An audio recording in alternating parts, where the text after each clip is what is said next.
Então vamos lá, gente. Pra quem não me conhece, sou Johanna, professora de história. Hoje a gente vai falar de um tema meio assim, né? Assim, a gente vê esse tema normalmente ali no primário, a gente vê rapidinho, talvez, no início do ensino médio de novo, mas é um tema meio esquecido, assim, porque ele é um tema que ele é muito mais da arqueologia do que da história. Sempre foi, e até hoje em dia, né? A maioria dos historiadores que trabalham com pré-história eles são arqueólogos também, então é uma área muito da arqueologia, da galera que estuda geologia, pedra, terra, sei lá, do que da história. Mas a ideia da aula de hoje é a gente pensar a história a partir do olhar, pensar a pré-história a partir do olhar da história, que é um movimento interessante, né? A gente tem que saber fazer, enfim, a gente tem que saber fazer isso de alguma forma, e eu acho legal que é um período interessante, é um período muito longo, né, é um período muito mais longo do que tudo que a gente tem, de estudo recente, desde, enfim, Idade Média até agora, é um período muito mais longo. E é um período difícil de você analisar só historicamente, porque ele exige, hã, enfim, análises materiais, análises artísticas, enfim. Então, Hã, eu queria começar perguntando o que que vocês entendem como pré-história, se vocês tivessem que definir pré-história de alguma forma. Eu faço muitas perguntas, então podem responder no chat, não tem pergunta errada, é mais pra gente entrar no mesmo debate e seguir todo mundo na mesma linha de raciocínio, né. História antes da escrita, o tempo antes da escrita, sim, sim. Hã e é isso, a gente pensa assim, pré-história, né? Como assim pré? Pré o quê, né? Exatamente o que tá aqui no segundo tópico. Como assim pré? Porque o pré ele indica antes ou sem, né? Tipo, antes de ter alguma coisa, então seria tipo, antes da história, antes de alguma coisa acontecer, que coisa é essa? Entendeu? É isso que eu quero que vocês digitem aí. Gente, esse vento tirando minha franja do lugar. Ahn, Exatamente aí o que vocês estão falando, né, então, tempo antes da escrita, história antes da escrita, a escrita é muito relacionada, à invenção da escrita, então a escrita ela é muito fundamental para o início do pensar da história como ciência. Muito antes ainda, né, na verdade, a história pensada como matéria, como fonte de estudo, a escrita ela é fundamental para isso. Mas por que que eu digo que o que vem depois, né? O que seria a ideia do que é pré-história? Então quer dizer que a pré-história não é história? A pré-história não tem história? É isso que esse nome afirma, né? Assim, a ideia desse nome é essa mesmo, é afirmar que a pré-história não tem história. E vocês acham que pré-história é ou não é história? Assim, agora, nesse momento, o que que vocês diriam? Claro, sim, sim. Que é história. Aham.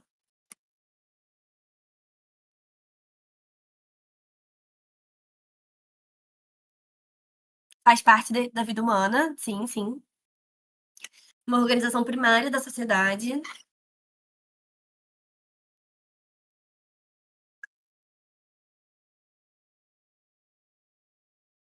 História oral, exatamente, história oral, desenhos, enfim. Então, hoje em dia a gente tem uma ideia muito mais ampla do que é pré-história por conta desse debate historiográfico que surge ali quando eles começam a chamar a pré-história de não história, né? Então, isso vem sendo debatido, foi muito debatido no século XXI. E antes da gente definir, da gente debater um pouco mais de pré-história, eu acho que é importante a gente pensar também, a gente refletir um pouco, do que é história. É, a história, ela é um conceito e ela é, assim, um nome, né, um nome, que é um conceito, assim. Então, o que que a gente define como história? É aquilo que tá escrito? É aquilo que tá desenhado? É aquilo que tá registrado? Como é que a gente, eh, desenvolve o que que é história? Digitem aí no chat, o que que vocês definiriam como história, assim. Tô odiando, gente, tá vento, tá calor, mas enfim, que bom que tá ventando, mas tô odiando tá tirando minha frente do lugar. Pior que tá gravado, né, eu vou ficar ajeitando a franja a cada 3 segundos. Registro da humanidade, registros da presença humana, tudo que tem uma evidência, coleta de registros passados, memórias de vivências. Sim, sim.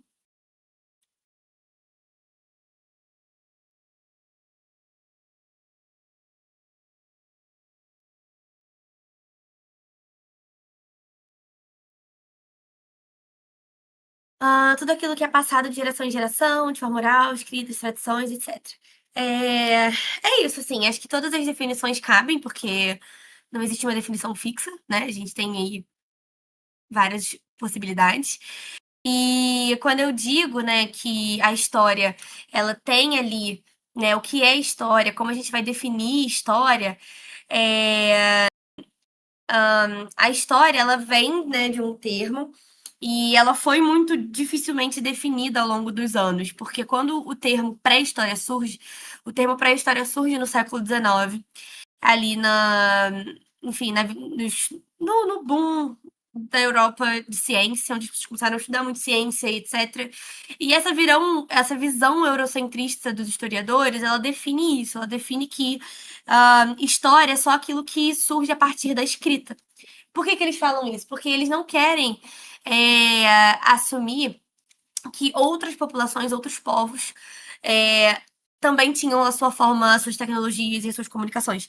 Então, o termo pré-história surge como uma forma de afirmar que os povos que eram ágrafos eram atrasados. Então, povos indígenas, enfim, povos originários de qualquer lugar, civilizações mais antigas, eles eram atrasados. Então, isso foi um plano, né? Foi um projeto para suportar ali, para sustentar a supremacia europeia que eles queriam na época. Então surge o termo pré-história, porque eles definem a história no século XIX como só o que vem depois da escrita.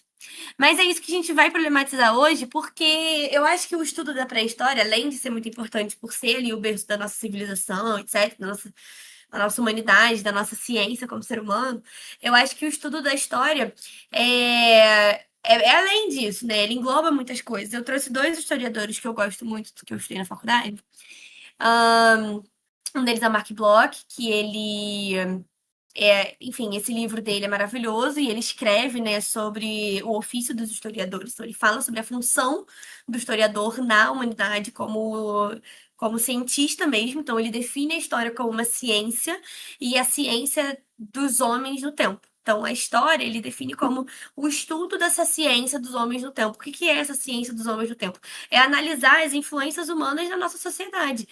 O Bloco em 49 deixa isso anotado em vários papéis. Ele, infelizmente, morre. Ele é assassinado, né, pelo governo nazifascista da Alemanha, porque acho que ele era austríaco, enfim, eu não me lembro muito bem. Mas ele era judeu. E depois de uns anos, né, recolhem esses papéis e montam esse livro. E ele é revolucionário. Ele muda o que a gente pensa de história. E muito tarde, né, em 1949, a gente começa a pensar em história como ciência dos homens do tempo. É muito recente, é uma loucura. Junto com o Bloch, eu também trouxe o Harari, que é basicamente quem eu me baseei pro resto da aula toda, porque ele tem um livro muito legal, não tô achando ele aqui agora pra mostrar pra vocês. Enfim, tá ali, depois eu pego. Que quem gosta de ler, assim, quem curte um pouco, é um livro interessantíssimo. E é um livro que não é muito acadêmico, então é um livro muito gostoso de ler, porque é uma leitura mesmo, é literatura, foi best-seller, enfim.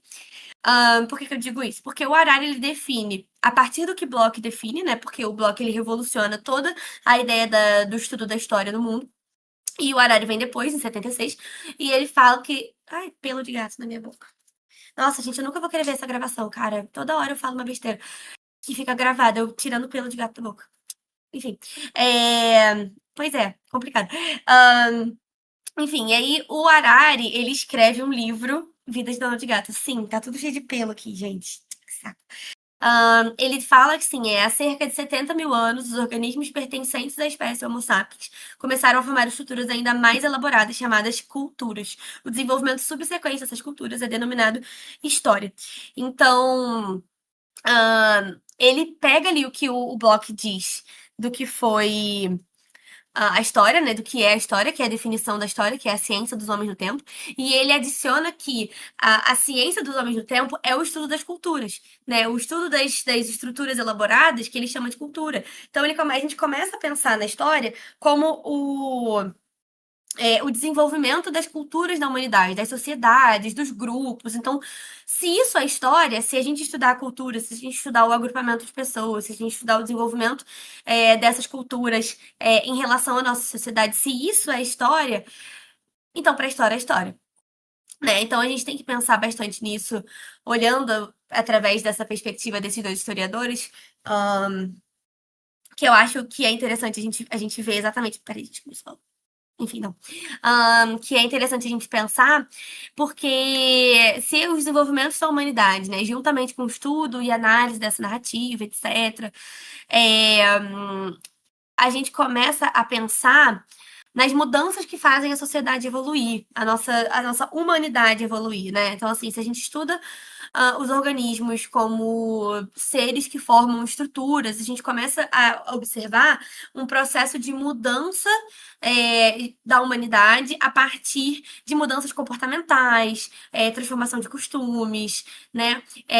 Então, a gente passa a entender a história como história a partir do momento que a gente cria as culturas, porque o Bloch, ele diz, o Bloch não, o Harari, ele diz que a história começa quando a biologia para de ser fundamental. Como assim, né? A biologia é fundamental, óbvio, mas as nossas mudanças comportamentais e transformações de costumes, elas acabam influenciando uma mutação genética que antes só a biologia fazia. Só a biologia tinha essa capacidade de fazer essa mutação genética da humanidade, mas isso foi mudando ao longo do tempo, porque as estruturas culturais, as relações sociais, isso tudo foi mudando. Então, o Harari, ele diz que nesse momento, onde a gente passa a ter cultura, onde a gente passa a ter mutações genéticas não relacionadas à biologia, é quando a humanidade deixa de ser biológica e passa a ser histórica, que é um momento fundamental para a gente analisar, olhando aí no aspecto da pré-história.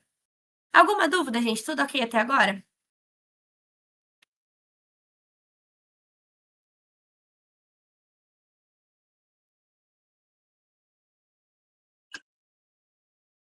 Tudo, tudo, todo mundo ok. Então vamos pensar no que o Bloch diz, toda hora eu erro, do que o Bloch diz sobre o estudo da ciência, né? História como ciência. Se a história ela é uma ciência e ela estuda os homens do tempo, como a gente estuda esses homens do tempo, né? A gente tem que pensar que é uma sequência de pensamentos, né? Se a gente entende que a pré-história é história, porque ela é o estudo da ciência dos homens do tempo, então como que a gente estuda a ciência dos homens do tempo num tempo onde ninguém escrevia, onde não tinha artigo historiográfico, né? Então a gente pensa nos vestígios. Né, os vestígios históricos, eles passam a ser. O Bloch diz muito isso no livro dele, que ele diz que os vestígios históricos eles passam a ser fundamentais como nunca antes. Mas não só os vestígios históricos de literaturas, ou artigos, ou coisas propositalmente deixadas, né? Mas o vestígio histórico como uma coisa geral. O que que vocês diriam que são vestígios históricos? É muito difícil falar isso toda hora e eu vou falar muito isso ainda. O que que vocês diriam que é vestígio histórico, não só na pré-história, assim, mas em contexto geral, assim, o que que vocês definiriam como vestígio histórico?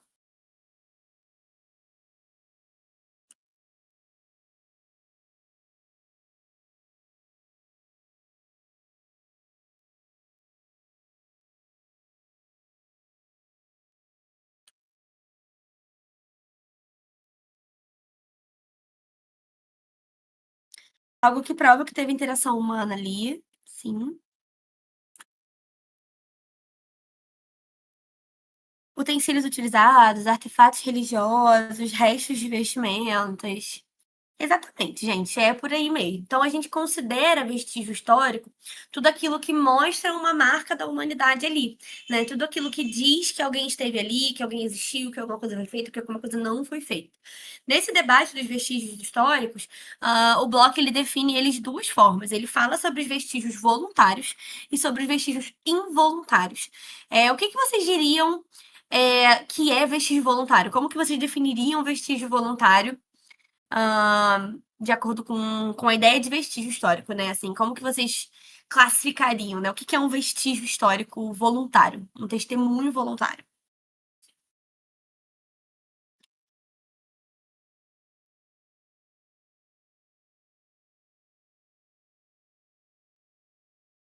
Pinturas, escritos.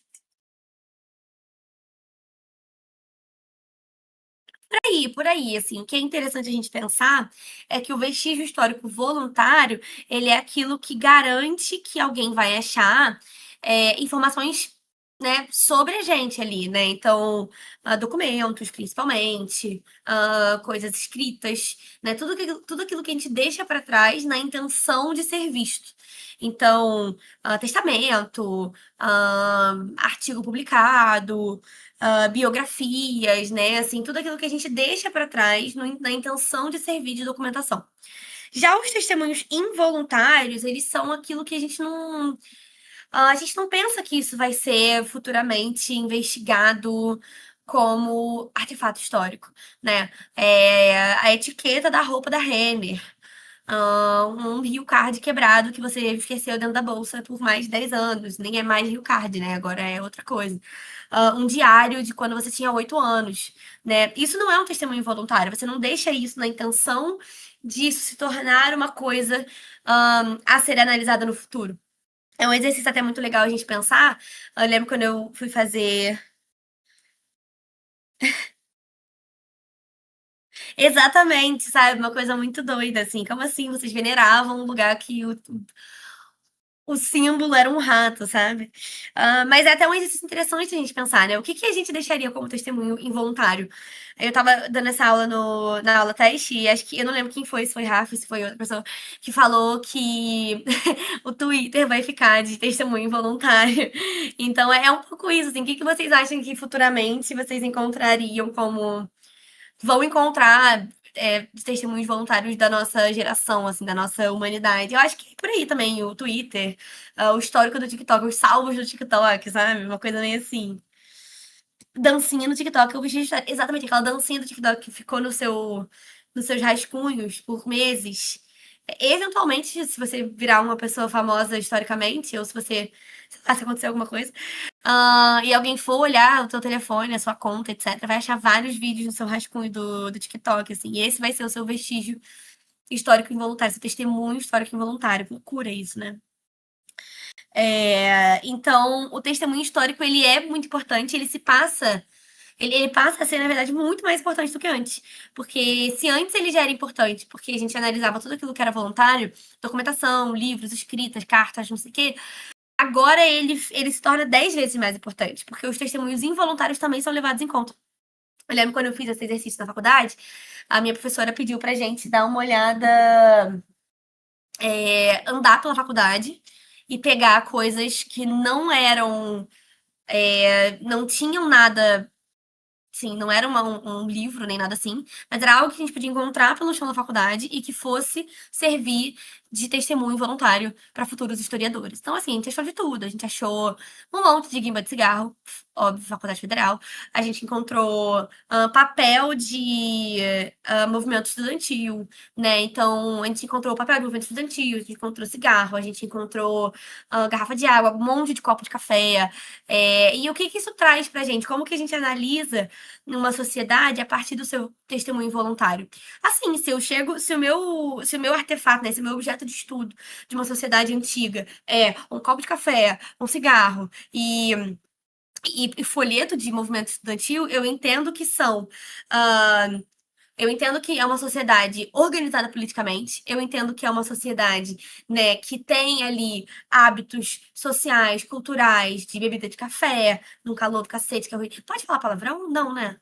Acho que a Lindinha tá aqui. Lindinha, desculpa, eu ia falar outra coisa, mas aí eu. Pode. Então, um calor do caralho no Rio de Janeiro, sabe? Niterói é quente pra cacete. A gente fica ali na beira da Baía de Guanabara, além do calor do caralho que é aquele, sabe, aquele cheiro de Baía de Guanabara. Então você pensa assim, é uma coisa cultural alguém querer puxar um copo de café pra beber ali, entendeu? Ali é muito quente. Eu sou da UF, gente, não sei se vocês sabem disso, acho que é importante mencionar. Então, eu era da UF, né? Eu não sou mais, graças a Deus. Então, a gente pensa. Cara, o Pedro só fala besteira, gente. Vocês não acreditam em mim, mas é a mais pura verdade de todas. É que o Pedro é uma máquina de besteira, ele só fala besteira. É, assim, a gente pensa nos testemunhos históricos, né, na análise das fofocas sobre ele. São muita gente. Eu não sei se ele falou que não podia contar, mas são muita gente. Ele fazia um monte de besteira. A gente se conheceu criança, ele bebia pra caralho, falava um monte de besteira.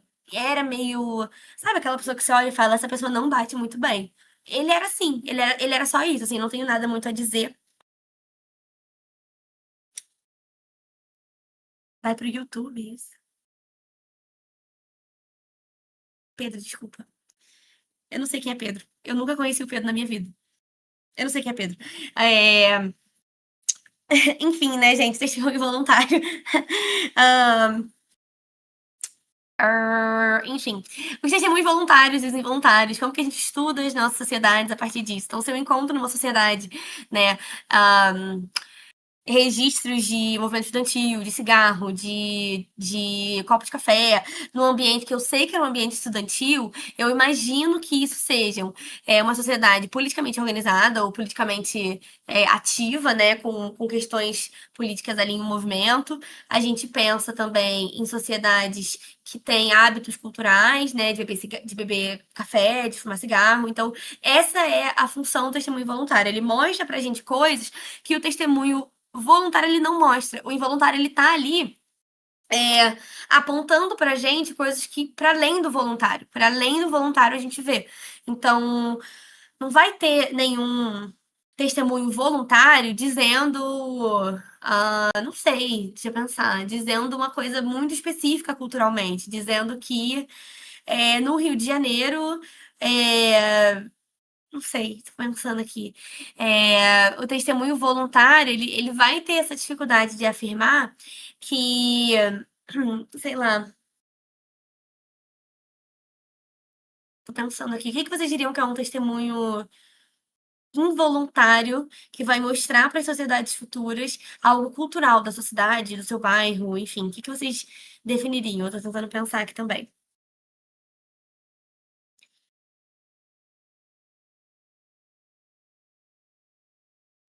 Pichações, sim, sim.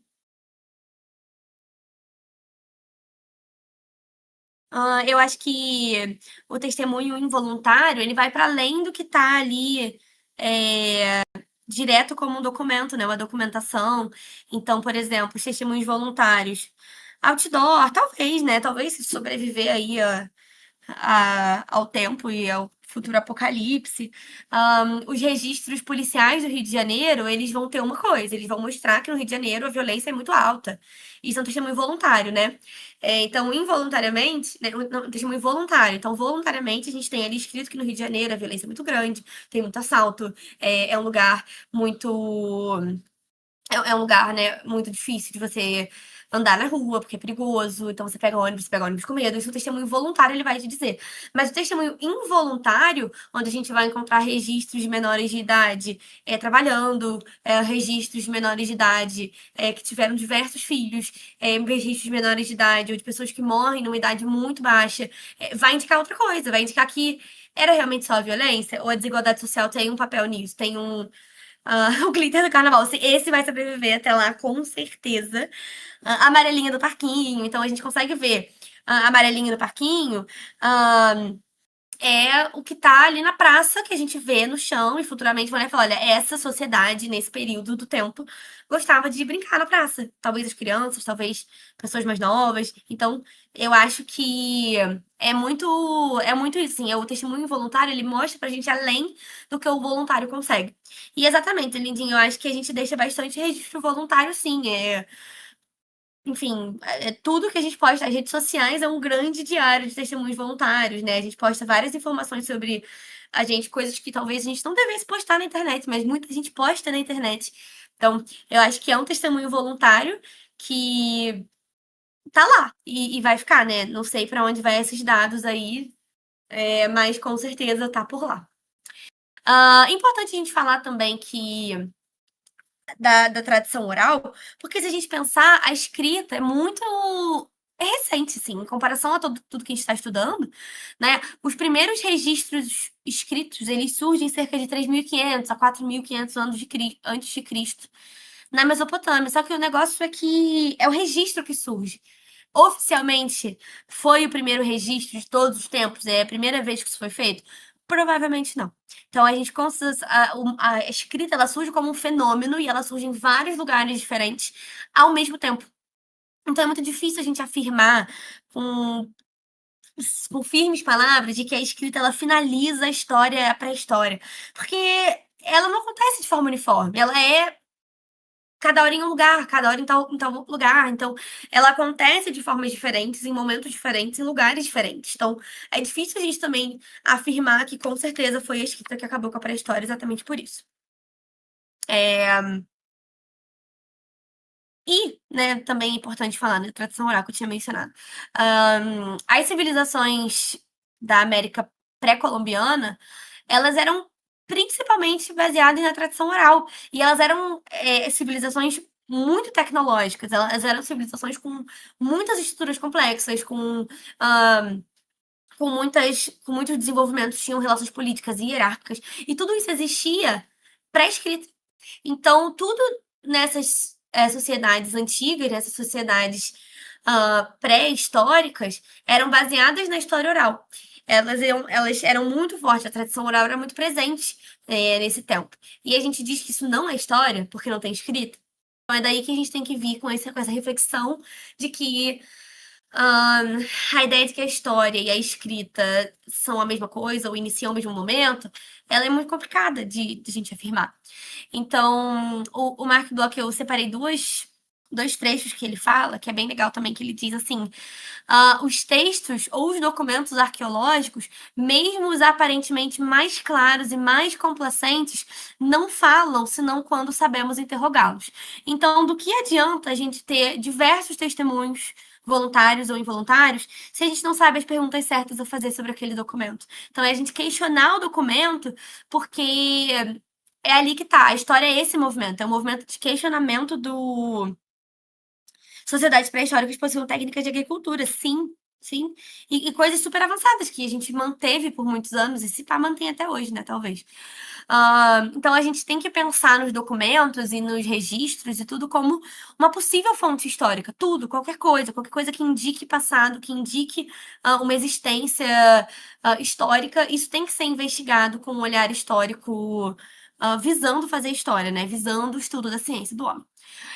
A outra fala que ele diz, que tem tudo a ver com o que vocês me falaram quando eu perguntei o que, que era história. Ele diz que tudo que o homem diz, escreve, tudo que fabrica, tudo que toca, pode e deve informar sobre ele.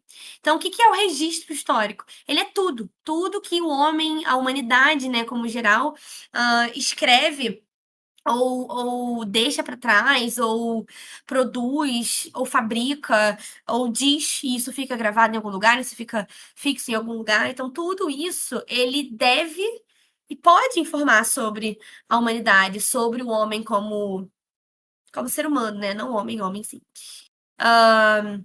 Então, quando a gente está falando de tudo isso, a gente entra no que acredito que óbvio da gente chegar nessa conclusão, né?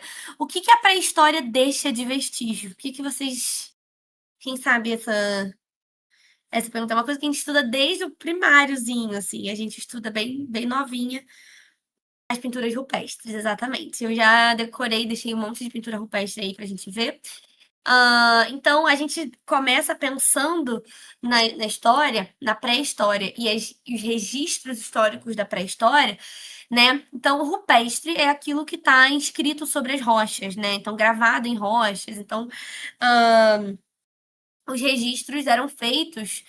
é, Gente, é muito registro, assim, são muitas coisas, são muitas informações, são muitas produções de registros de cotidiano e registros artísticos, representações de várias coisas que a gente pode analisar juntos. Então, a gente tem aí uma infinidade de coisas, e a gente retoma o que Bloch falou antes, né?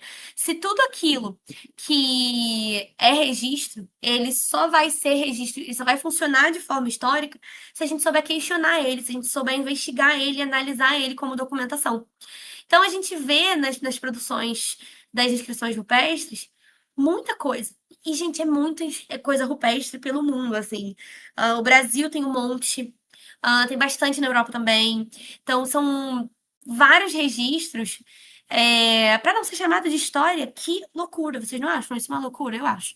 Então, aqui eu botei alguns, mas eu quero olhar mais de perto com vocês alguns, né? Esse é um que eu acho sensacional, que é uma marca de uma mão. A gente faz uma técnica com. Desculpa, meu gato miou aqui, eu olhei pra trás pra ver se ela estava me chamando. É, Os registros, né? Esse aí da mão, ele é feito com uma técnica que se usa até hoje, né? Tipo carimbo, né? Você põe aí a mão em cima e pinta em volta com alguma coisa que fixou aí, talvez oxidou na parede. Então, é aí que tem bastante presença da arqueologia e da ciência, porque para explicar o porquê que isso não foi apagado, como que isso está aí, isso tem 30 mil anos, né? 30 mil anos é uma quantidade muito grande, gente, de tempo. Então, isso está lá na França, isso fica no sul da França, e ele é bem interessante porque é muito distante, são 30 mil anos atrás. Mas se você olhar para baixo, é a nossa mão, é uma mão humana de 30 mil anos atrás. Isso é muito difícil da gente visualizar, assim. Eu acho que uma das partes mais complicadas do estudo da pré-história é criar essa relação de que isso é real, e de que isso aconteceu, e de que isso é um tempo, e de que isso tem a ver com a gente. Né? Então é muito difícil criar essa relação de que o homem das cavernas ele é muito próximo da nossa genética a ponto dessa ser o formato da mão dele, que é uma mão humana na parede. E eu acho isso uma loucura, assim. Outro que eu separei pra gente ver também tá na França, ele é datado a cerca de 17.300 anos atrás. E ela tá representando aqui, o que que vocês conseguem ver na representação nessa pintura aí? Vocês querem que dê zoom ou tá dando pra ver? Bois brigando, sim, sim. Mas só bois? Você só vê bois no desenho dos animais?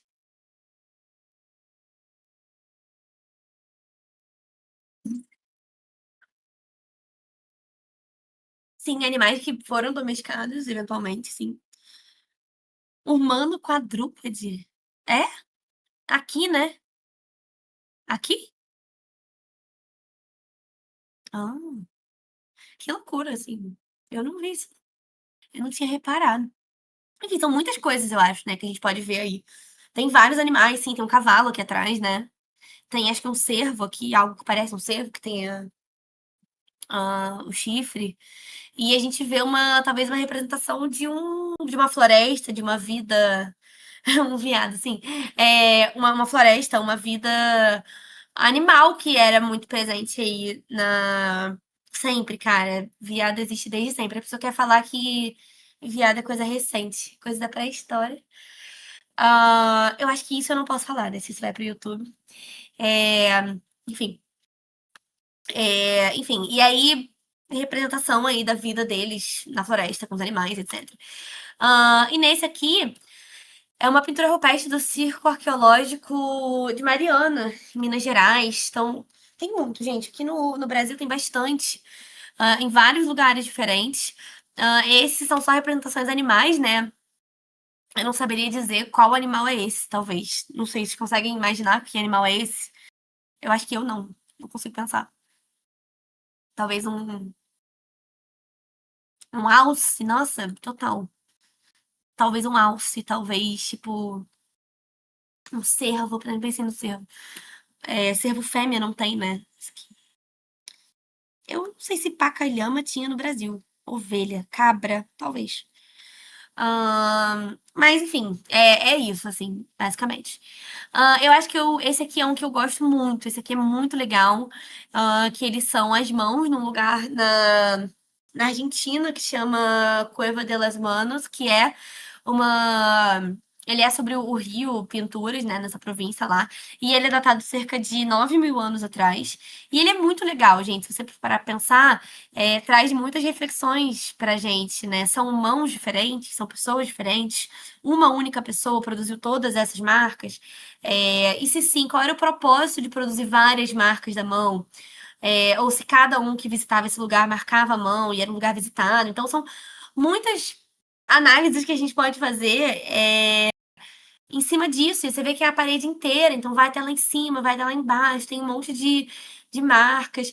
E eu não sei, assim, talvez olhando para a mão a gente consiga ver, né, se é o mesmo formato, se não é. Impressionante como ficou até hoje, exatamente. É perfeito, parece que acabou de ser feito.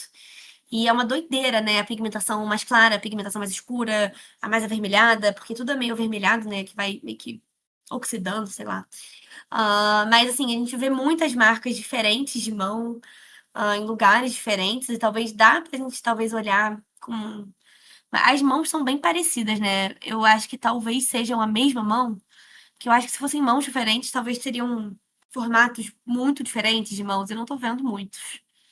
Talvez um ou outro. Não sei.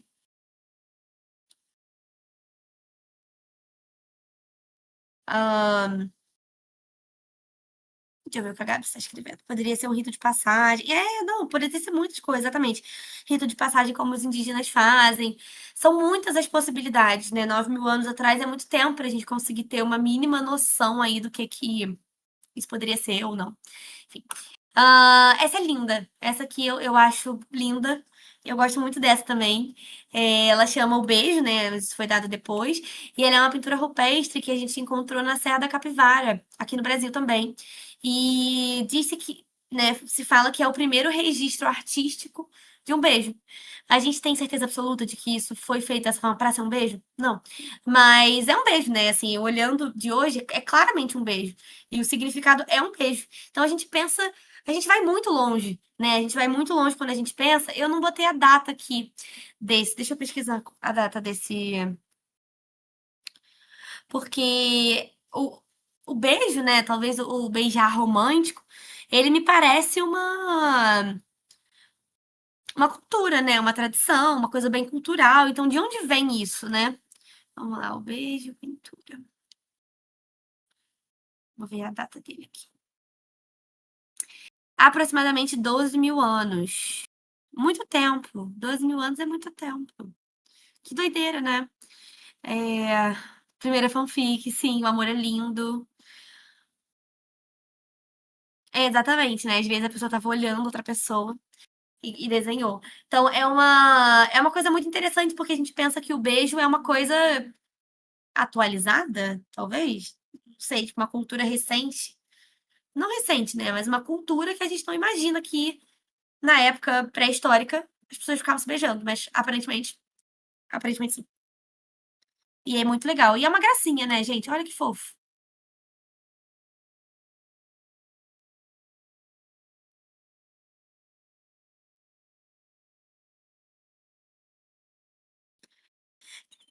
O sexo, ele a Rafa tá falando que todo mundo sempre se beijou e fez sexo.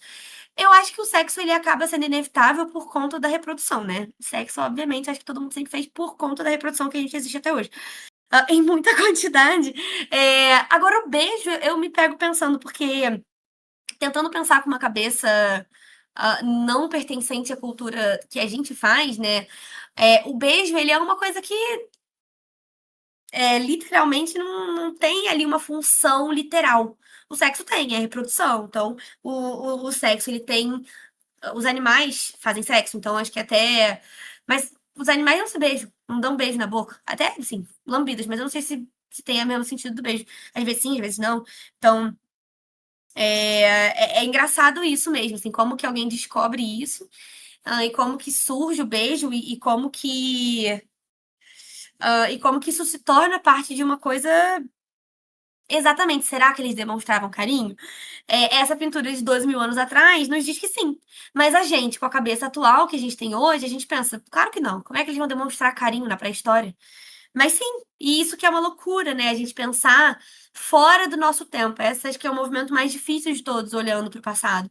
É pensar fora do nosso tempo, é pensar fora da nossa cabeça. Então, eu acho uma loucura. A questão do beijo, né? Do afeto, da troca de carinhos. Então, essa é uma tabela que tem no livro do Harari. E é uma tabela bem interessante, porque ele vai lá de 13 bilhões de anos atrás, né? Talvez seja um pouquinho desatualizado, o livro é um pouco antigo, mas enfim. As datas são basicamente essas, né? Então a gente pensa, né? Vamos olhar daqui.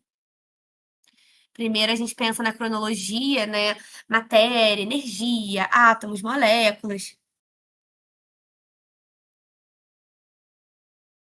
Olha só que loucura. Eu vou ler também. Adorei, Carlos. Eu vou deixar aqui pra eu ler depois. Muito foda. Muito foda. É isso, acho que o beijar é um movimento. Tudo traz uma reflexão, gente. Quando a gente pensa em pré-história, eu acho que tudo a gente pode refletir, assim. Como que o fogo surge, como que as pessoas entendem o que é o fogo, como que a pessoa beija, como que se definem as relações afetivas, românticas, era uma coisa como a gente entende hoje? Não era, provavelmente. Então, são vários pensamentos. Então, a gente pensa aqui na cronologia da humanidade, começando ali, né, com a formação da matéria, a formação da física e etc. E a gente vê também que vai seguindo. E conforme a gente vai seguindo, ahn, a gente consegue olhar os últimos ancestral. Eu não sei como é que tá, né? Esse é um debate bem da biologia também, essa coisa do homem desenvolveu, do chimpanzé e etc. Então, acho que é um pouco, né? Tá por aí também, evolução do gênero Homo, primeiras ferramentas. Então, tudo isso a gente tem. Ai, meu cabelo tá. Tudo isso a gente tem como. A gente tem datações disso, né? Então é muito doido a gente ver que toda essa tudo isso aconteceu e foi há muito tempo atrás. Então a gente pensa que a cronologia vai, né? Ele vai até o futuro, e o futuro, é claro, né? É uma exposição, então a gente pensa bastante nisso.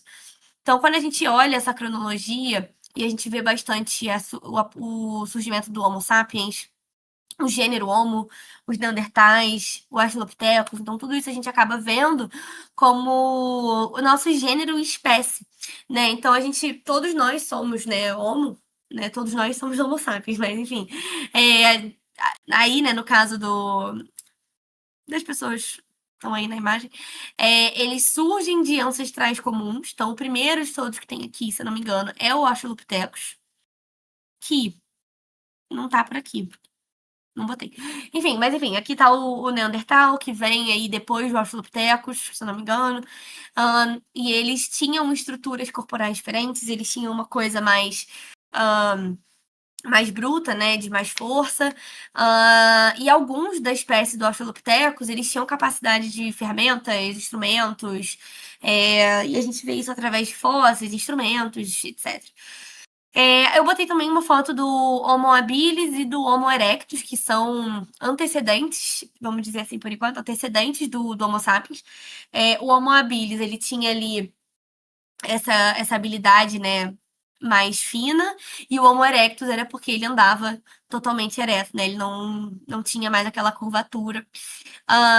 E o interessante é a gente pensar, o Neandertal já não é parte do grupo Homo, né? Então ele já não é do gênero Homo. E a gente tem que lembrar que só os seres humanos do gênero Homo, eles desenvolveram a linguagem e aprenderam a controlar o fogo. Então isso é muito interessante para a gente dar uma olhada. Eu acho que eu botei aqui também uma tabela muito legal. Sim, que ela é muito legal, mas a gente tem que olhar ela com muito cuidado, com muita atenção, porque essa tabela, ela indica que um vem do outro, né? Então a gente entende que o Homo habilis morreu, ele explodiu, sumiram todos ao mesmo tempo e surgiu o Homo erectus.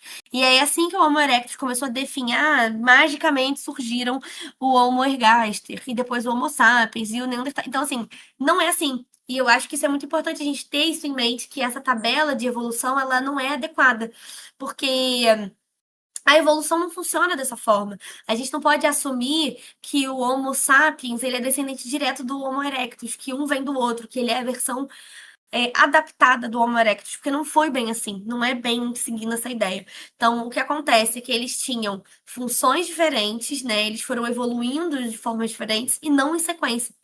Eles habitavam espaços muito distantes, muito diferentes na Terra, e a existência do Homo habilis e do Homo erectus, ela não some imediatamente no momento que o Homo sapiens surge. Eles surgiram todos ao mesmo tempo, em algum momento, né? Mas a seleção natural foi ali.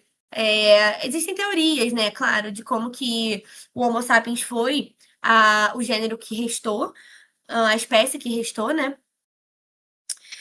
Exatamente, é o território. Então, existem essas teorias, Gabs, de que a seleção natural mesmo foi fazendo com que eles fossem morrendo, mas também existe a teoria de que eles lutavam por território e o Homo sapiens, por ter outras habilidades, ele conseguiu extinguir as outras espécies. São teorias ainda em análise, né? Então é muito difícil a gente dizer, com certeza foi isso, com certeza foi aquilo, porque também não foi bem assim.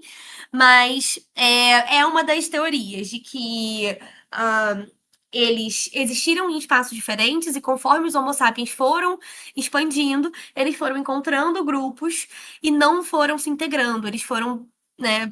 cometendo ali um assassinato em massa, talvez. Mas, assim, essa é uma das mais complicadas, uma teoria meio negativa, talvez. Nada impede de ser, de ter acontecido uma junção dessa genética e a junção dessa genética ter, enfim, ter ido gerando outras espécies, e essas outras espécies da que restou foi o Homo sapiens. Então, são muitas teorias, né? Deixa eu ver se eu consigo dar um zoom aqui pra gente passar por todos. Então a gente vai lá em cima, olhando ainda muito antes, né? 6 a 7 milhões de anos, 5, 4, 3, né? Milhões de anos ainda, né? A gente tá no milhões. Então aqui eles começam a desenvolver certas habilidades, né? Tá vendo? A função motora, ela começa a ter um propósito um pouco maior. Daí a gente surge no Homo habilis, que leva para o Homem erectus. Do Homem erectus surge esse aqui, né? Que é que fica entre o erectus e o sapiens. O Neandertal, que surge ele também junto com o Sapiens, e era bem parecido. A diferença do Neandertal para o Sapiens era uma estrutura corporal mais robusta mesmo.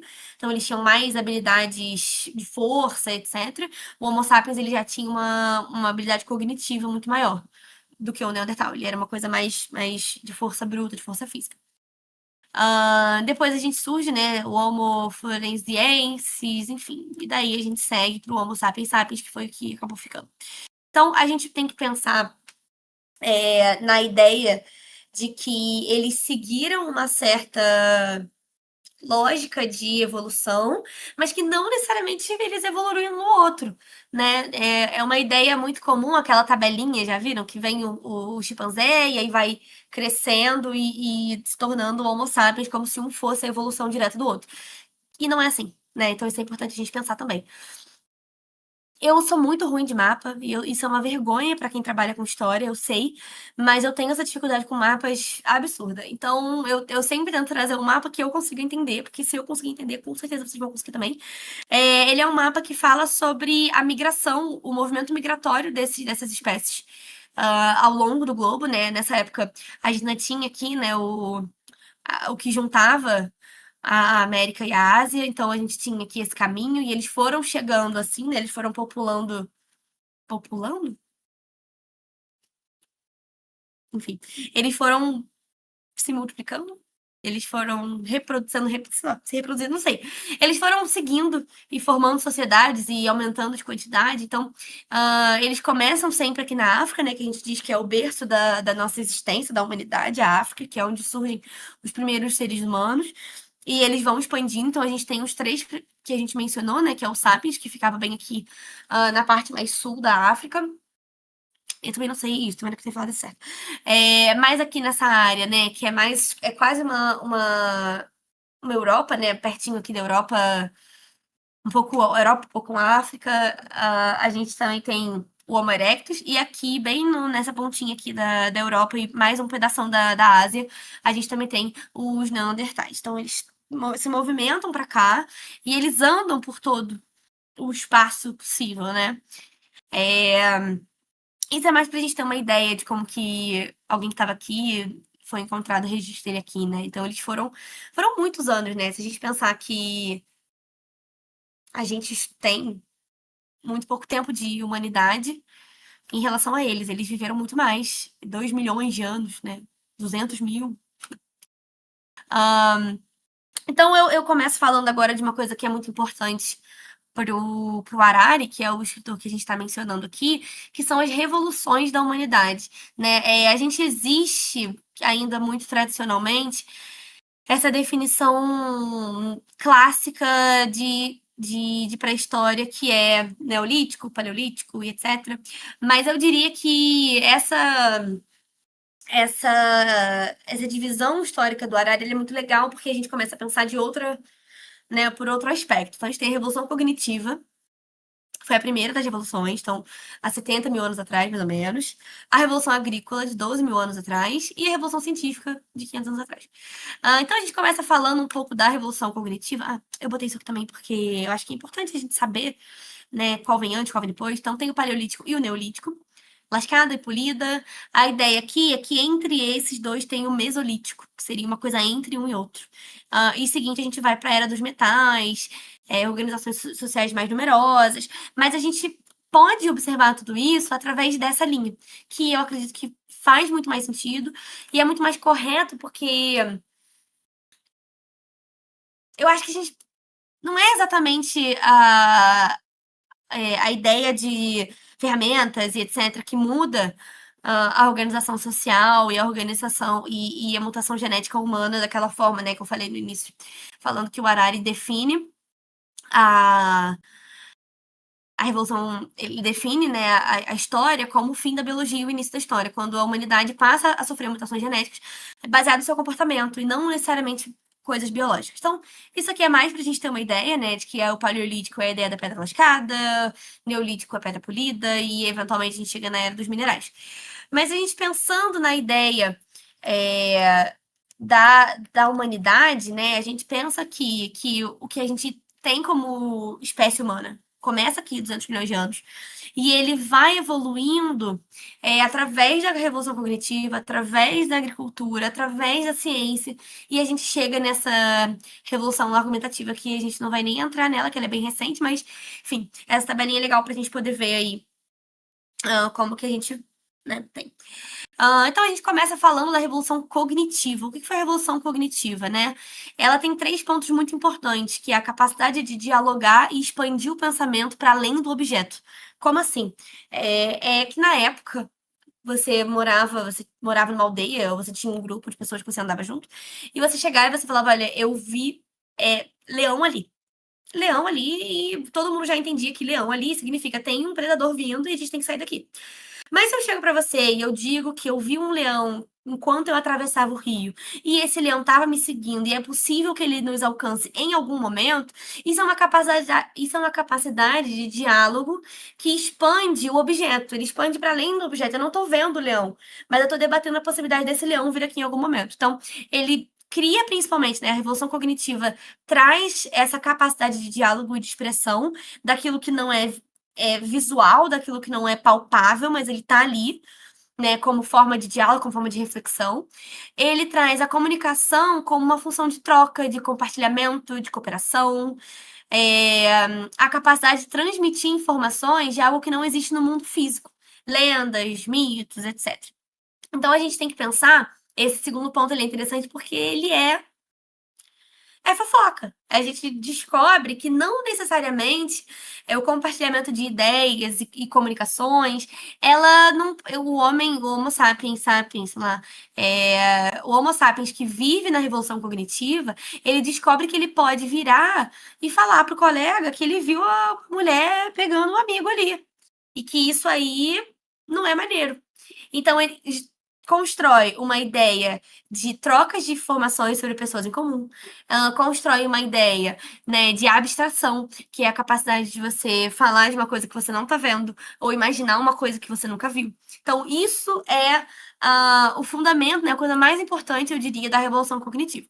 É muito importante a gente pensar também nessa frase aqui, né, foi o que eu falei, mas a revolução cognitiva ela meio que assina embaixo disso, né? Ela é o que define isso aí 100%, que é a humanidade deixa de viver no tempo biológico para viver num tempo histórico, como ser social. O homem passa a experienciar o mundo a partir de percepções e padrões coletivos, sem depender de mutação genética para mudar a realidade que ele vive. Então, a gente não precisa mais, a humanidade não precisa mais de uma mutação genética para ter uma mudança de comportamento, para ter uma mudança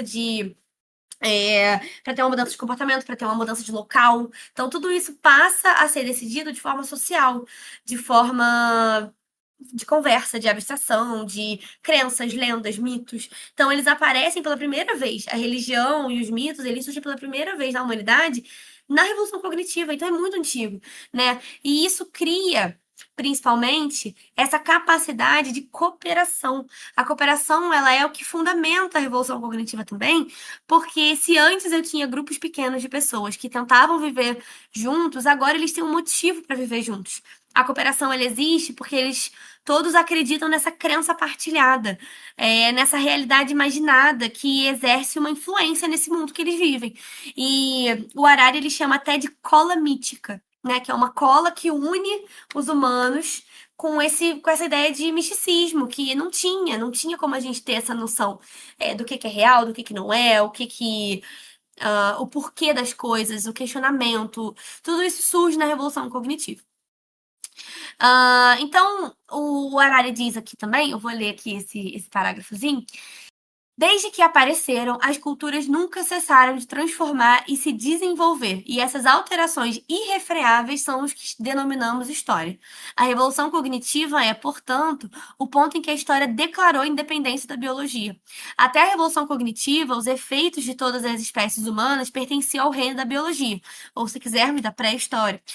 A partir da revolução cognitiva, as narrativas históricas substituem as narrativas biológicas como nosso principal meio de explicar o desenvolvimento do Homo sapiens. Então, eu não explico mais, a partir da biologia, o porquê que o Homo sapiens para de viver de tal forma. Eu explico através da história, do aspecto social, do aspecto histórico-social. Tô falando muito rápido? Quando eu me animo, eu vou falando muito rápido. Me avisa se eu estiver acelerando muito. Então, essa cola mítica. Show, show, obrigada, lindinha. Então, a cola mítica que os Homo sapiens possuem é o que une essa espécie e diferencia das outras espécies. A habilidade de confecção de ferramentas, ela se torna completamente insignificante se ela não está associada à capacidade de cooperar com outras pessoas. Então, a gente tem que pensar que não vale de porra nenhuma você saber fazer uma faca, uma espada, uma lança, se você vai usar isso sozinho. Porque se você tiver 300 lanças, mas você for um, você vai perder para um grupo de 15, 20 pessoas com uma faquinha pequena, uma pedra lascada. Então, a gente começa. Por isso que eu digo, né? A ideia do neolítico, paleolítico, a ideia da pedra, a idade do não sei o quê. É interessante a gente saber, claro, porque isso é um conhecimento tradicional, mas é importante a gente questionar também, né? Essa pedra lascada, ela tinha cooperação, ela tinha senso de comunidade, porque sem esse senso de comunidade não vale de nada, né? Então eu trago aqui mais um quadrinho do Harari, que é bem legal também, que ele fala sobre as novas habilidades da revolução cognitiva e os benefícios dessa revolução, dessas habilidades novas da revolução cognitiva. Então a gente tem a capacidade de transmitir maiores quantidades de informações sobre o mundo à volta do Homo sapiens. Então, o leão tá atrás do rio, porque eu vi. Eu acabei de ver 3 cobras naquele canto, então vamos se mudar para lá, né? E o que que isso faz? Né? Essa habilidade de poder transmitir quantidades maiores de informação, né? Algo que vai para além do leão ali, é o planejamento e realização de ações complexas. Evitar leões, porque vai perder. Caçar bisões, porque eles são menores. Eu acho, não sei o que é um bisão. Então, ter ali, entender o que é comestível e o que não é comestível. Então, isso faz com que a vida do Homo sapiens ela passa a ter outro sentido. Não é mais uma sobrevivência desenfreada, preciso viver, preciso viver. Começa a ter um senso. Isso é um bisão grande, né? Então não é porque é pequeno, não. Deve ser porque deve ser fácil de atacar. Pequeno não é, gente. Meu Deus. Ele deve ter muita carne. Não sei. Eu, por exemplo, não gostaria de caçar um bisão, mas, enfim. Ahn, cara, puta que pariu. Além de tirar pelo de gato da boca, eu acabei de errar a minha boca e molhar, e isso vai pro YouTube. Essa vai ser a minha digital footprint. Essa vai ser o meu testemunho voluntário, porque eu sei que vai pro YouTube e ainda assim eu consegui derramar água meio que semi-babando. Cara, sério. Não sei se eu sirvo pra isso. Enfim, seguindo aqui, pra tirar o foco de que eu acabei de babar água em mim mesmo. Outras habilidades que a gente surge, que eu falei que foi a coisa da fofoca, né? É a capacidade de transmitir grande quantidade de informação sobre as relações sociais dos sapiens, né? Então, os grupos, eles trocam informações sobre si, eles se tornam coesos porque as pessoas concordam, elas discordam, então existe esse movimento de afinidade e eles formam grupos maiores, chegando a 150 indivíduos. Isso é muita gente, é uma pequena aldeia, né? Onde, se a mulher do fulano pegar a mulher do ciclano, isso vai ser um tópico, isso vai ser falado. Então, isso são informações que eles trocam. Ele falou tal coisa, eu ouvi dizer tal coisa ali. Então, tudo isso É uma habilidade que surge na revolução cognitiva e que traz os benefícios de maior coesão social, de maiores grupos sociais também. Além dessas trocas de informação sobre relações sociais, também surge a quantidade de informação. Eu tô confundindo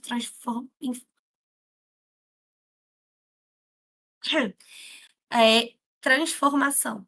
Não, não é informação. A capacidade de transmitir grandes informações, grandes quantidades de informações sobre coisas que não existem de fato, não existem objetivamente, né? Espíritos tribais, nações, companhias de responsabilidade limitada, direitos humanos. Claro, tem alguns aqui que são recentes até demais, né? Direitos humanos, óbvio que você não tinha na época da Revolução Cognitiva, que foi 70 mil anos atrás. Mas você pensar numa aldeia e você pensar num grupo e você dizer eu pertenço a este grupo. O grupo em si, o objeto grupo, ele não existe. Ele existe quanto conceito ali de análise do local, análise das relações. Mas isso não existe de fato. Não é um objeto que você pega, você olha e você diz o que é.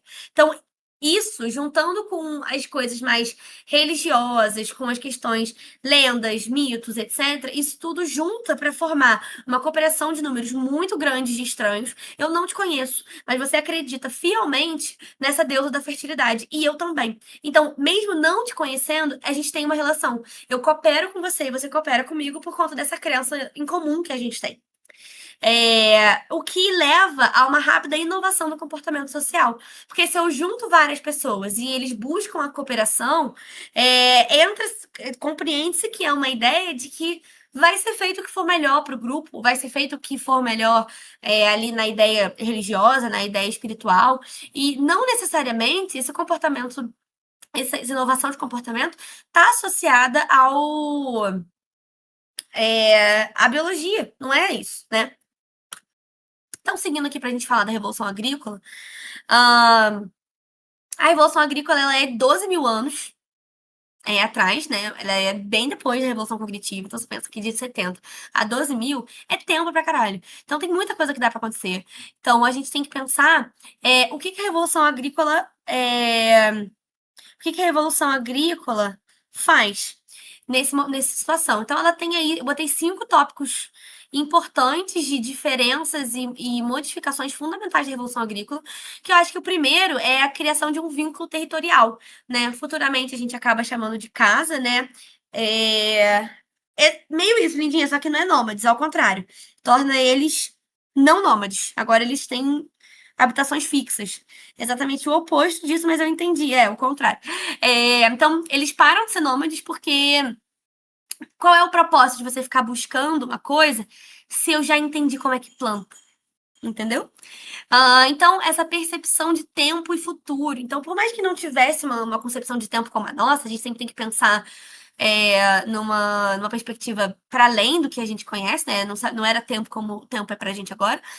Mas surge uma ideia de passagem de tempo por conta do trabalho, das plantações. Então, a preocupação com o futuro menos imediato. Então, se eu consigo caçar um animal muito grande, eu não vou comer ele todo de uma vez, porque eu quero que ele dure mais tempo para eu ter mais. Para eu poder me preocupar menos com o futuro mais distante. Então, é isso que a Revolução Agrícola faz de muito importante também, e que é fundamental, né? O que acontece também é a agricultura, né? O processo do plantio, a dominação de plantas e vegetais. O que é até interessante mencionar que o Harari, esse escritor que a gente leu, que eu li, né? Que a aula está toda baseada nele, ele define a Revolução Agrícola como um desperdício da humanidade, que é, na verdade, uma fraude. Por que que é uma fraude? Porque a ideia é que, assim, bom, se agora o ser humano planta, ele pode ficar mais tranquilo no lugar onde ele mora, ele vai ter maior quantidade de comida, ele vai ter um lugar fixo, ele vai morrer menos porque ele vai ser atacado. Tudo isso sim, sim. Mas por que que o Harari vê como uma fraude? Porque a qualidade de vida dos seres humanos, ela piora muito em vários aspectos, melhora em alguns, mas piora muito em outros. Por exemplo, né, a variedade da alimentação, né? eles não sabiam plantar muitas coisas, não era muita variedade. Então, a maioria era batata e arroz. E você vive de batata e arroz, uma espécie que vinha vivendo de carne todos os dias, né? Algumas plantas, algumas não, porque, enfim. Mas assim, então esse aumento essa diminuição, na verdade, da variedade da comida, ela ela cria um espaço confortável, o ser humano fica ali num conforto, o que faz com que aumente o número de nascimentos. Por quê? O ser humano tá mais, né, tem uma longevidade maior, apesar de uma qualidade talvez um pouco menor de saúde, passa a ser. Não tem TV ainda, o que é terrível. Passa a ser necessário mão de obra, não com esse nome, né? Porque esse nome não se adapta a esse tempo, mas passa a ser necessário ajuda para cuidar do plantio. Então, as famílias crescem para ajudar no plantio e porque, né, a vida nômade ela dificulta o parto, a maioria das pessoas morriam no parto. E a partir da Revolução Agrícola, as mulheres param de morrer no parto, elas conseguem engravidar com mais facilidade. Então, por mais que isso tenha um ponto positivo, tem pontos negativos. Surgem diversas doenças vindas desse trabalho manual de plantação que os humanos não são adaptados para isso, né? Isso surge com a Revolução Agrícola, porque antes disso, o Homo sapiens ele era adaptado para caçar, para, enfim, para ficar dias, né, comendo uma carcaça de carne para passarem dias e ele conseguir ainda ter alguma energia. Então, quando ele começa a ficar mais tempo parado, usar muito de trabalho manual para plantio, isso cria doenças e debilitações que não tinham antes. Então não é como se tivesse sido realmente uma fraude, é claro que não, porque a gente chegou onde a gente chegou hoje por causa disso. Isso é bom ou ruim? Não sei. Mas a Revolução Agrícola teve essa função que piorou a qualidade de vida do ser humano. É, Então, outra coisa que a gente pensa também já foi com os Homo sapiens. Então, no livro do Harari, ele chama tudo de Homo sapiens, mas a verdade é que o Homo sapiens sapiens pro Homo sapiens é uma diferença. Aqui, ó, vou voltar pra você ver. Pra você não, pra nós vermos que aqui, ó. Tá vendo?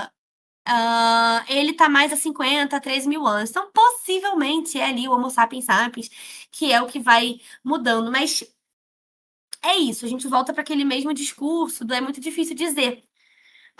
Talvez o Homo sapiens sapiens ainda tivessem desenvolvimento, ou tivessem Homo sapiens sapiens e tivessem Homo sapiens ao mesmo tempo, e a gente não soubesse ainda qual é qual, porque ainda não teve esse momento dessa diferenciação genética.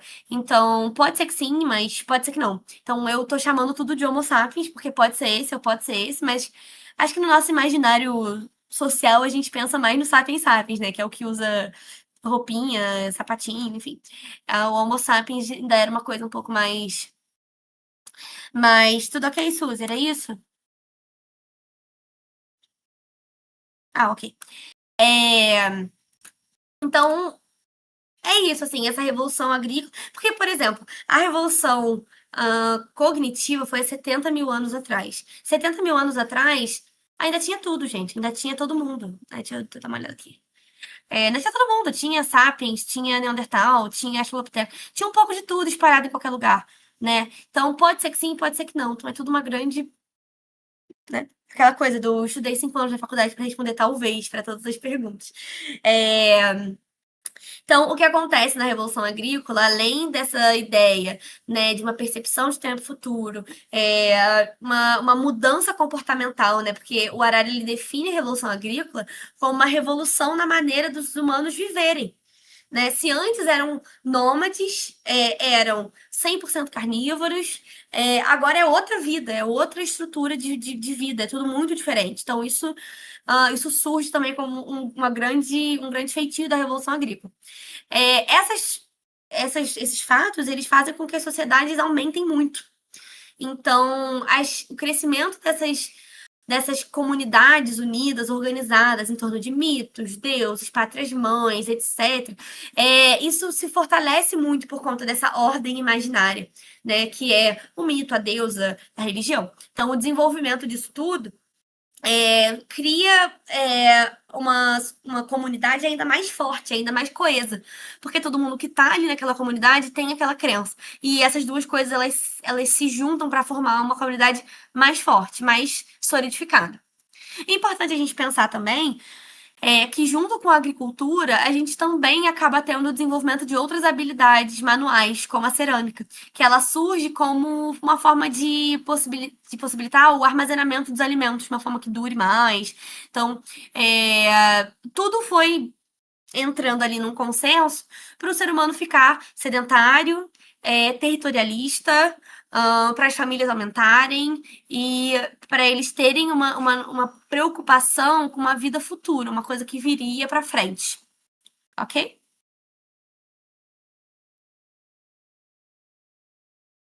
Por último, a Revolução Científica. Eu não vou entrar na Revolução Científica porque ela é para outro momento.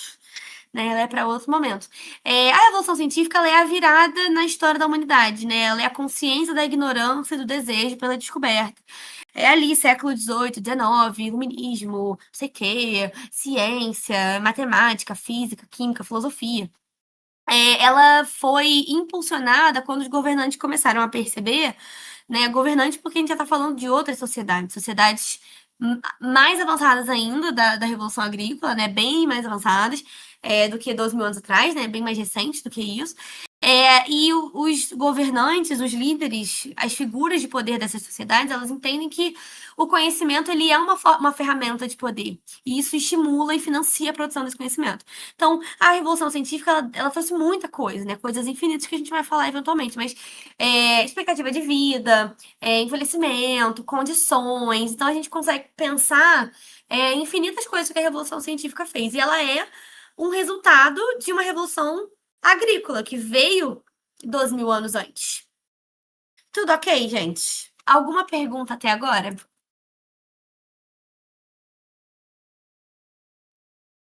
Não?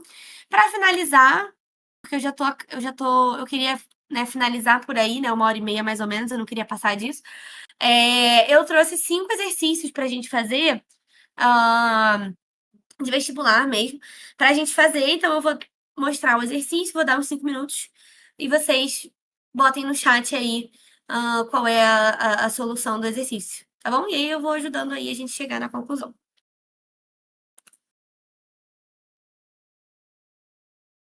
Então vamos lá. Essa aqui é do Enem 2007.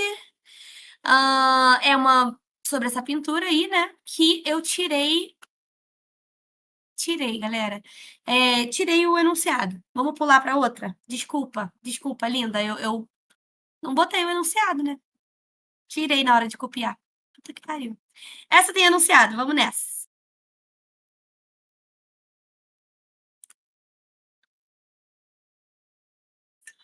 Então vamos lá. As pinturas rupestres são evidências materiais do desenvolvimento intelectual dos seres humanos. Embora tradicionalmente estudadas pela arqueologia, elas ajudam a redefinir a concepção de que a história se inicia com a escrita. Pois, leiam aí e marquem aí na votaçãozinha. Vamos fazer junto? Então, vamos lá. Eu vou ler as opções, depois a gente vai comentando sobre elas. Letra A. Funcionam como códices velados de uma comunidade à espera de decifração. B. Expressam uma concepção de tempo marcado pela cronologia. C. Indicam o predomínio da técnica sobre as forças da natureza. D. Atestam as relações entre registros gráficos e mitos de origem. E. Registram a supremacia do indivíduo sobre os membros do seu grupo. A gente pode começar já eliminando as mais absurdas, assim. A gente pode ver aqui. Registram a supremacia do indivíduo sobre os membros do seu grupo?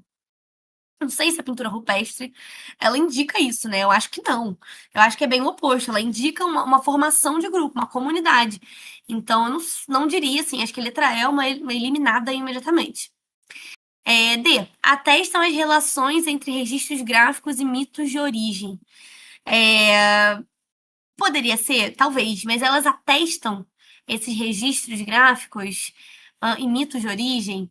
A gente tem como definir que essas grafias estão sendo feitas Para certificar de que elas são mitos de origem, todas as pinturas rupestres são de mitos de origem, né? Então a gente pensa que também não muito, né? Porque a gente tem que pensar, né? Elas não estão para registrar relações entre registros gráficos e mitos de origem. Essa também não é muito a função das pinturas rupestres. Elas não estão ali para certificar isso. O predomínio da técnica sobre as forças da natureza. É como se estivesse dizendo aí na letra C que a pintura ela era tão técnica que ela sobreviveu todos esses anos e é por isso que ela ajuda a redefinir a concepção de que a história se inicia com a escrita. Não muito, né? Porque não é sobre isso, não é sobre o poder da pintura rupestre, não é sobre isso. Então a gente tem que. Essa também, acho que a letra C é uma das que também não faria muito sentido. A D, que Suzy errou, né? Mas eu acho que é uma que tá muito induzindo ali a gente pensar essa. Mas é porque a verdade é que ela não tá querendo dizer atestar mitos de origem, né? Ela tá ali, é um registro, é um testemunho voluntário. A letra B, ela diz assim: expressa uma concepção de tempo marcado pela cronologia. Isso é muito difícil da gente afirmar, porque não tem nada ali que diga assim, ano 7000 antes de Cristo. Então, eu acho difícil a gente expressar uma concepção de tempo, que não expressa tempo. As pinturas rupestres não expressam tempo realmente. Então, a gente tem que pensar como códigos velados de uma comunidade à espera da decifração. É uma questão difícil, eu achei essa questão difícil quando eu vi. Ah, eu não tinha visto que dava pra ver isso. Eu achei que dava pra. Achei que aparecia igual no WhatsApp, assim, sabe? Que você. A pessoa vai apertando e você vai vendo na hora. Total, agora que eu encontrei aqui. Bastante gente botou na 2, na 2, ó, na B. Foi B, D e A principalmente. A A, que foi a certa, né? Que foi lindinha. A B, é difícil a gente dizer isso, que ela marca tempo, porque ela não marca tempo, na verdade, né? Ela é ali um registro de uma humanidade anterior à nossa, de uma espécie que a gente é hoje, né? Então, não necessariamente ela marca tempo, ela marca cronologia, ela marca que algo existiu e que a gente precisa investigar isso. E por isso, né, porque ali ela ajuda a redefinir a concepção da história como somente relacionada à escrita. Ela inicia ali a ideia de que a história está muito antes. Ela é um códice velado, né? Ela é uma coisa ainda não muito analisada. Vamos ver aqui a anterior, a próxima, né? Essa é um pouco grande, mas vamos lá. Há cerca de 2000 anos, os sítios superficiais e sem cerâmica dos caçadores antigos foram substituídos por conjuntos que evidenciam uma forte mudança na tecnologia e nos hábitos. Ao mesmo tempo que apareceram a cerâmica, chamada Itararé, no Paraná, ou Taquara, no Rio Grande do Sul, o consumo de vegetais cultivados encontram-se novas estruturas de habitação. Encontram-se? Tá. Encontram-se novas estruturas de habitação. O texto associa o desenvolvimento da agricultura com o da cerâmica entre os habitantes do atual território do Brasil há 2000 anos. Isso deve ao fato de que é a agricultura. Então, vamos ler uma por uma. A agricultura favoreceu a ampliação das trocas comerciais com povos andinos que dominavam as técnicas de produção de cerâmica e transmitiam aos povos guarani. A agricultura possibilitou os povos que praticavam a agricultura, né, se tornassem sedentários e pudessem armazenar alimentos, criando a necessidade de fabricação de recipientes para guardá-los. A agricultura proliferou, letra C. A agricultura proliferou, sobretudo, entre os povos sambaquis, que conciliaram a produção de objetos de cerâmica com a utilização de conchas e ossos na elaboração de armas e ferramentas. Letra D. A agricultura difundiu-se originalmente na ilha de Fernando de Noronha, região de caça e coletas restritas, o que forçava populações locais a desenvolver o cultivo de alimentos. E a letra E, a agricultura era praticada prioritariamente por grupos que viviam em áreas litorâneas e que estavam, portanto, mais sujeitos às influências culturais de povos residentes fora da América. O que vocês acham? 6 votos? Acho que dá pra eu já botar aqui. Ai, por que eu não tô conseguindo ver? Ah, que lindo, gente, vocês arrasaram, é isso mesmo. Letra B. Letra B é a resposta certa. A gente falou disso, né, agora na aula, que os povos sedentários, eles começaram a encontrar necessidade de armazenar alimento. Alimento que eles plantam, alimento que eles conseguem colher, enfim. Então, eles fabricam esses recipientes para armazenar. Muito bom, arrasaram. Vamos ver a penúltima, da UFPE. Já se afirmou ser a história uma continuação da história natural, havendo uma analogia entre a evolução orgânica e o processo da cultura. Sobre a pré-história, qual das alternativas a seguir é incorreta? Incorreto, ok? A. Várias ciências auxiliam o estudo, como a antropologia, a arqueologia e a química. B. A pré-história pode ser dividida em paleolítico e neolítico, no que se refere ao processo técnico de trabalhar na pedra. C. Sobre o paleolítico, podemos afirmar que foi o período de grande desenvolvimento artístico, cujo exemplo são as pinturas antropomorfas e zoomorfas realizadas nas cavernas. D. O neolítico apresentou um desenvolvimento artístico diferente do paleolítico, através dos traços geométricos e do desenho das pinturas. E. Os primeiros seres semelhantes ao homem foram o australopithecus e o homem de Java, que eram bem mais adaptados que o homem neandertal. Qual dessas é incorreta?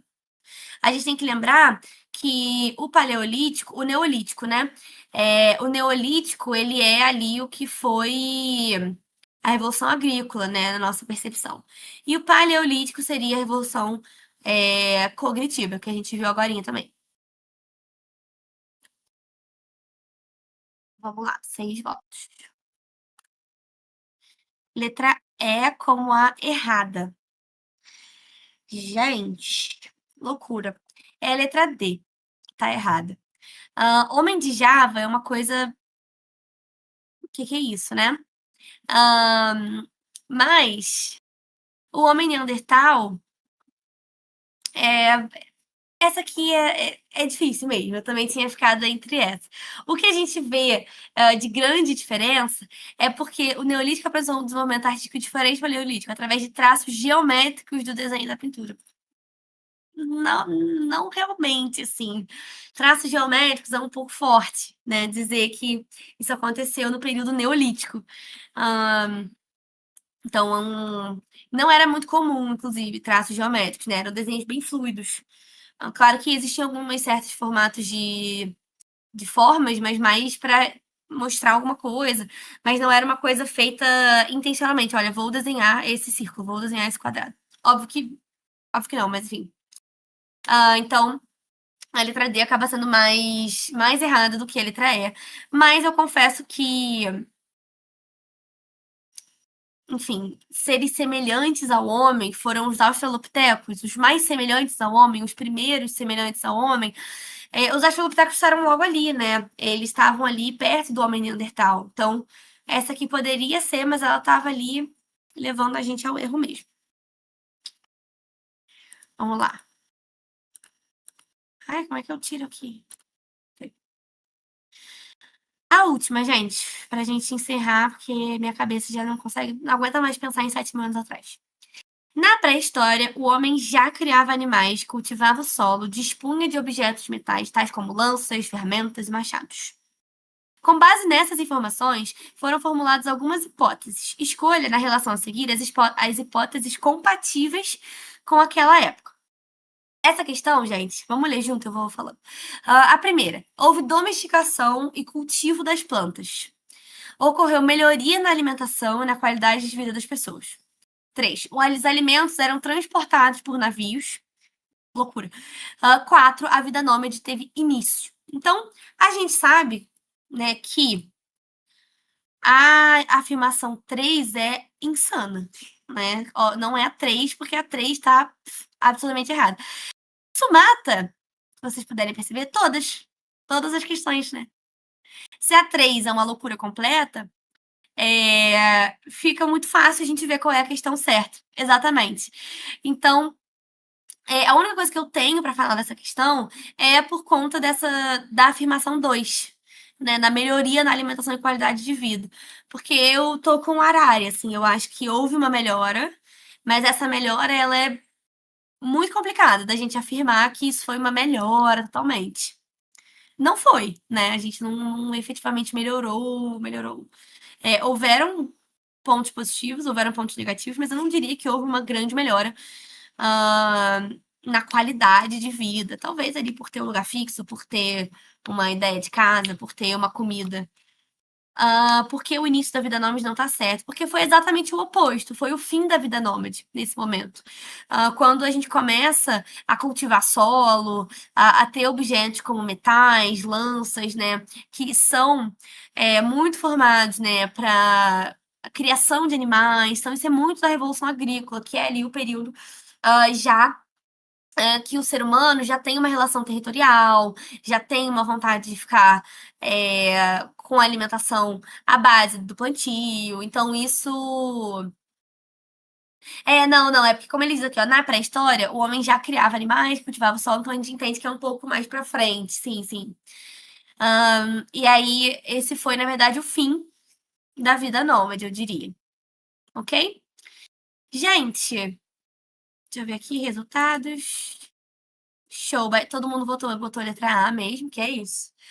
A gente vai encerrar por aqui. Vocês têm alguma dúvida, alguma coisa que vocês querem me perguntar, alguma coisa que vocês refletiram e querem compartilhar? Fiquem à vontade, é um pouco sobre isso também. O estudo da história é o estudo do desenvolvimento do pensamento crítico e é isso. A gente tem que falar mesmo o que a gente acha, o que a gente percebeu, o que a gente sentiu, enfim. O que é que vocês acharam? Não, é um pensamento um pouco doido, né? Porque a verdade é que a Revolução Agrícola levou as sociedades a se estruturarem como sociedade. Então, a gente pensar que a condição de vida piora depois disso é um pouco falar mal da nossa própria organização social, né? A gente pensar assim, nossa, mas eu vivo assim, era melhor antes. E assim, talvez. E antes tinham pontos negativos também. Então, acho que é mais uma opinião do autor que eu concordo de certa forma, mas eu também acho que a gente tem que pensar tudo. Nunca é um concordo 100% nem um discordo 100%. Acho que é uma coisa.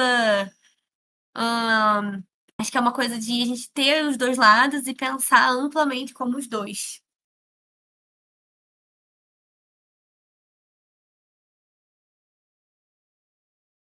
A perspectiva do Harari para falar sobre isso é principalmente essa, de que existe uma diminuição na variedade da alimentação, mas a alimentação aumenta, consequentemente. Então, ah, exatamente. Então, assim, a alimentação, ela diminui a variedade, mas eles aumentam a segurança de uma alimentação. Então, é uma alimentação constante, é uma alimentação planejada. Então, eles não caçam a primeira coisa que eles veem e eles saem comendo, né? Eles planejam uma alimentação, eles programam, eles entendem sobre plantio.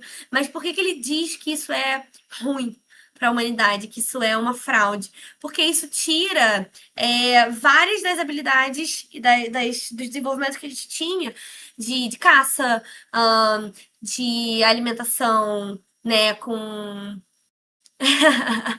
anarco-primitivista. Então é mais uma perspectiva de que a revolução agrícola ela traz pontos negativos também. Ela não é só maravilhas, né? Se a gente pensar que sair de comer um bisão a cada um mês, que é ruim, né? Ficar um mês sem comer, mas aí a cada mês você come um bisão inteiro, para você comer arroz e batata de duas em duas semanas, sabe? Então é um ponto positivo porque a gente desenvolve a partir disso, né? A gente consegue evoluir mais por conta do nosso nível, enfim, de saúde, né? Começa a ter uma alimentação constante. Mas o ponto negativo disso, com certeza, é que existe uma variedade menor, a gente começa a ter problemas físicos que até fica mais fácil de criar comunidade, exatamente. A gente começa a precisar de uma certa comunidade para a gente conseguir manter o plantio, porque uma pessoa só não consegue manter o plantio. Então, a gente entra em aspectos de sociedade, de comunidade, de cooperação. A gente tem que pensar também que. Esqueci o que eu ia falar. Vou falar uma coisa também, mas depois eu lembro. Enfim, então a gente pensa na Revolução Agrícola. Ah, tá, lembrei. Que entre a Revolução Cognitiva e a Revolução Agrícola são. Quanto é, gente? 70 mil menos 12 mil. É esse número. É muito tempo. É muito tempo. Então, muitas das habilidades que a gente desenvolveu, de caça, de resistência, são 58 mil anos. Obrigada, Lindinha. São 58 mil anos, então é muito tempo entre um e outro. E ele diz que não é que houve um. Que não é que foi ruim, mas que foi um certo downgrade, sabe? A gente estava ali com estruturas físicas mais fortes, mais musculosas, mais, né, prontas para caça, e subitamente essa estrutura pesada, é, capaz de aguentar, de resistir por muito tempo, ela passa a ser necessária se adaptar ao tipo de vida fixo, né? Então, agricultura, a esse tipo de coisa. Então, isso ele chama de fraude, mas não é como se ele tivesse achado ruim, nem nada assim. Mas é uma perspectiva de que a Revolução Agrícola ela não é a solução. Que ela é a solução que a nossa humanidade encontrou exatamente porque a revolução cognitiva aconteceu. Então, ela não é a revolução que a nossa humanidade ela não é a revolução que a nossa humanidade precisava, mas ela foi a revolução que a nossa sociedade quis, nossa humanidade quis. E acho que esse é o ponto, né? Se na revolução cognitiva a gente desenvolve a habilidade de, de pensar criticamente, de desenvolver o que é melhor, de efetuar mudanças comportamentais e mudanças de vida não relacionadas à biologia, a revolução agrícola ela é um resultado de uma necessidade ali que a humanidade tinha de querer passar por isso, de querer estar nessa situação, de querer ter um lugar fixo, de querer ter o plantio. Então, é isso que acaba sendo bem interessante para a gente pensar. Mais alguma dúvida, gente?